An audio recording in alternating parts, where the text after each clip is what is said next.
ఈ సంవత్సరం దాదాపు 9 నెలలు 10 నెలలు అయిపోయింది అధ్యక్ష ఈ ప్రభుత్వం వచ్చి 20 లక్షల్లో దాదాపు 4 లక్షల ఉద్యోగాలు ఇస్తామని హామీ అధ్యక్ష. ఫస్ట్ ఇయర్ లో ఒక్క ఉద్యోగం కూడా ఇచ్చిన పాపాన పోలేదు అధ్యక్ష. ఒక్క నోటిఫికేషన్ లేదు అధ్యక్ష. ఇప్పటికి రాబోయే ఇస్తామని చెప్తున్నారు కానీ ఈ 10 నెలల్లో జరిగింది లేదు అధ్యక్ష. ఇంకొకటి నిరుద్యోగులకు మొత్తానికి 3,000 రూపాయలు భృతి ఇస్తామని చెప్పారు అధ్యక్ష. నిరుద్యోగ భృతి ప్రస్తావనే లేదు అధ్యక్ష. అక్కడ అసలు ఈ గవర్నర్ ప్రసంగంలో నిరుద్యోగ భృతి ప్రసంగమే లేదు, ఉండదు. ఎందుకంటే వాళ్ళు హామీలు అమలు చేసే ఆలోచనలు లేరు అధ్యక్ష. ఉద్యోగాలు, నిరుద్యోగ భృతి, వ్యవసాయం ఇవన్నీ పక్కన పెడితే విద్యా విధానంలోకి వచ్చేటప్పటికి అధ్యక్ష వీళ్ళు చాలా గొప్పగా చెప్పుకుంటున్నారు అధ్యక్ష. అసలు సాఫ్ట్వేర్ పితామోహం మేము, సాఫ్ట్వేర్ తీసుకొచ్చింది మేము ఈ రాష్ట్రంలోకి అని చెప్తున్నారు అధ్యక్ష. గత ప్రభుత్వంలో ఇంగ్లీష్ మీడియం తీసుకొస్తే ఈరోజు సాఫ్ట్వేర్ ఉద్యోగాలు, తెలుగు మీడియం చదువుకున్న వాళ్ళకి సాఫ్ట్వేర్ ఉద్యోగాలు వస్తాయి అధ్యక్ష. ఈరోజు ప్రపంచంతో పోటీ పడాలి. వాళ్ళు ముఖ్యమంత్రి గారు చెప్తా ఉన్నారు ఆర్టిఫిషియల్ ఇంటెలిజెన్స్ తెలుగు మీడియంలో ఉందా? గత ప్రభుత్వంలో ఇంగ్లీష్ మీడియం అమలు చేశారు. ప్రపంచంతో పోటీ పడే విధంగా ఆ రోజు విద్యార్థులను తీర్చిదిద్దడానికి ఎల్కేజీ నుంచే ప్రణాళికలు చేశారు. ఈ రోజు మీరు తెలుగు మీడియం అమలు చేస్తారా, ఇంగ్లీష్ మీడియం అమలు చేస్తారా అనేది క్లారిటీ లేదు గవర్నర్ స్పీచ్ లో. తెలుగు మీడియమా, ఇంగ్లీష్ మీడియమా? సభ్యులు క్షమించాలి అధ్యక్ష, ధన్యవాదాలు. ఇక్కడ తెలుగును అవమానించడం అధ్యక్ష.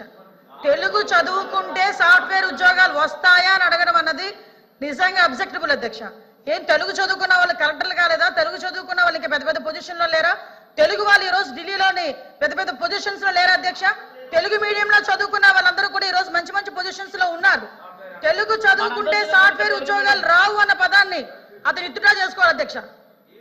విత్డ్రా చేసుకోవాలి అధ్యక్ష, చేయమని అధ్యక్ష. అది ఓడ్ తెలుగుని గౌరవించే ఎవరైనా తెలుగు ప్రజలుగా, తెలుగు రాష్ట్రాల్లో ఉండి, తెలుగు శాసన మండలి సభ్యులుగా ఉండి, తెలుగు రాష్ట్రాల్లో శాసన మండలి సభ్యులుగా ఉన్న వాళ్ళు తెలుగును అవమానించడం అన్నది నిజంగా చాలా దురదృష్టకరం అధ్యక్ష.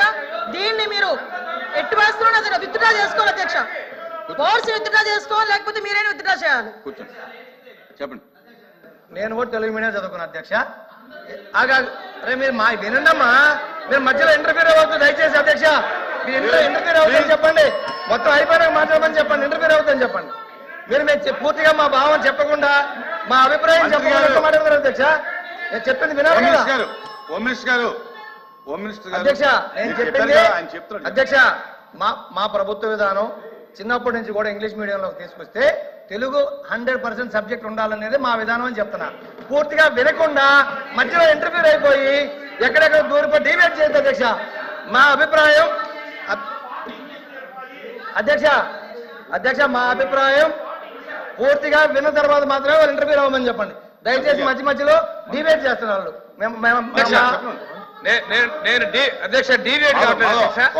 అధ్యక్ష తెలుగు భాష, తెలుగు నేల మీద పుట్టారు, తెలుగును అవమానపరిచారు అధ్యక్ష. విత్ ఆ వర్డ్స్ మీరు రికార్డ్స్ తొలగించారు అధ్యక్ష. అధ్యక్ష తెలుగు భాష నగరం రికార్డ్స్ తొలగించారు అధ్యక్ష. నేను వ్యక్తిగతంగా కామెంట్ చేశారు, మీరు అబ్జెక్ట్ చేశారు. ఆయన ఏం చెప్పాడంటే మా ఉద్దేశం అది కాదని చెప్పాడు అధ్యక్ష. తెలుగు భాష చదివితే మాట్లాడే అధ్యక్ష.